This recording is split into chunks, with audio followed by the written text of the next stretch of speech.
¿Sabes cómo se nombran los dedos de nuestras manos en la lengua maya? Quédate en este video que hoy te lo enseñaré.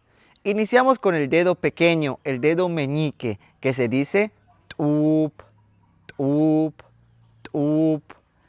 Continuamos con el dedo anular, tzipit, tzipit, tzipit.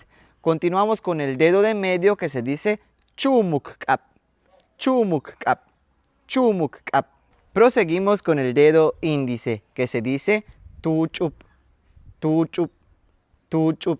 Y terminamos con el dedo pulgar, que se le dice en lengua maya o se le nombra de la siguiente manera. Unakap, unakap, unakap.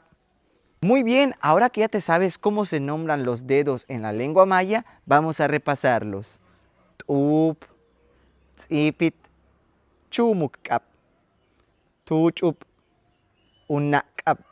Así se dicen los 5 dedos en la lengua maya. Espero que este video haya sido de tu agrado y vayas aprendiendo cada día más un poquito sobre la lengua maya.